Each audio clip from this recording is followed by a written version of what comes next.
ఇక ఏలూరు జిల్లా ఇంగిలిపాక లంక నుంచి నందిగామ లంక పెనుమాక లంక వరకు R&B రోడ్డును నూతనంగా నిర్మించేందుకు 7,70,00,000 వ్యయంతో శంకుస్థాపన కార్యక్రమం జరిగింది. ఈ కార్యక్రమంలో స్థానిక ఎమ్మెల్యే కామినేని శ్రీనివాస్ పాల్గొని పనులను అధికారికంగా ప్రారంభించారు. ఈ సందర్భంగా ఎమ్మెల్సీ కామినేని శ్రీనివాస్ మాట్లాడుతూ ఈ రోడ్డు నందిగామ లంక పెనుమాక లంక గ్రామాలకు ప్రధాన రవాణా మార్గమని, రాష్ట్రంలో ఎక్కడ లేని విధంగా ఈ రోడ్డు అత్యంత దారుణ స్థితిలో ఉందని అన్నారు. ఇక రోడ్డు దుస్థితి కారణంగా గ్రామ ప్రజలు రోజు తీవ్రమైన ఇబ్బందులు ఎదుర్కొంటున్నారని తెలిపారు. ఇక ఎన్డీఏ ప్రభుత్వం అధికారంలోకి వచ్చిన తర్వాత ఈ రోడ్డు అభివృద్ధికి సుమారు 7,70,00,000 నిధులను మంజూరు కావడం, పనులు ప్రారంభం కావడం ప్రజలకు ఎంతో ఆనందాన్ని కలిగిస్తుందని తెలిపారు.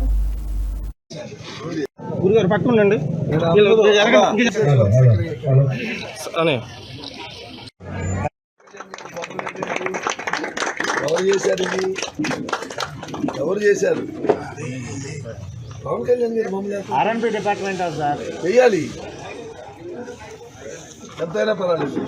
పవన్ కళ్యాణ్ గారు బొమ్మను అదే ప్రభుత్వం కలిపి ప్రభుత్వం తీసుకొచ్చింది ఆయన అయితే ఆయన బొమ్మ లేకుండా ఏంటమ్మా? మీకు లేదా ఇన్స్ట్రక్షన్స్ లేదు. నేను చెబుతున్నాను, ఎక్కడైనా సరే చంద్రబాబు నాయుడు గారు పవన్ కళ్యాణ్ గారు ఉండాలి, కేంద్ర ప్రభుత్వం పథకాల్లో మోడీ గారు ఉంటారు, ఎంపీ గారు ఉండాలి. ఆ ముగ్గురు ఉన్న తర్వాతే నేను క్లియర్.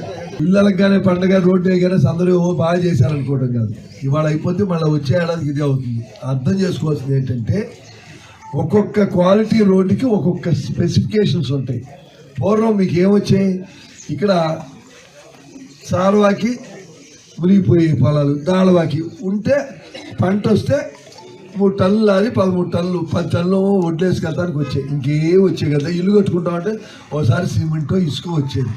365 రోజులు వర్షాకాలం ఏ లారీలు వచ్చాయి కాదు. ఇవాళ 365 రోజులు 35-40 టన్నుల లారీలు వస్తామంటే ఈ రోడ్లు భరించలేకపోతుంది.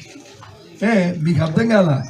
R&B రోడ్డు అంటే ఒక స్పెసిఫికేషన్ ఎంత ఉంటుంది, పంచాయతీ రోడ్డు అయితే ఒక స్పెసిఫికేషన్. అదే ఇట్లాంటి 50 టన్నులు 60 టన్నులు లారీలు వెళ్ళినా మన మండవల్ నుంచి కైకలూరు వెళ్ళే లారీ ఏమవుతుంది, దాని కింద నుంచి బలవంతం చేసుకొచ్చారు. మనం ఇవాళ రోడ్డు వేసామని సంతోషం కాదు. ఇది 10 కాలాలు ఉండాలంటే ఏం చేయాలని మనకి ఇది గ్రామ సభ అనుకోండి, ఏం చేస్తే బాగుంటుంది. ఒకటి ఇది ఈ రోడ్డు మెయింటెనెన్స్. ఇప్పుడు కాంట్రాక్టర్ తరఫున ఎవరు వచ్చారమ్మా? ఇది వేసిన తర్వాత మీరు మెయింటెనెన్స్ ఎన్నేళ్ళు 7 ఏళ్ళ 2 ఇయర్స్ ఏదో చేస్తారు వాళ్ళ అధికారులు. వాళ్ళ సహకారం కూడా తీసుకుందాం.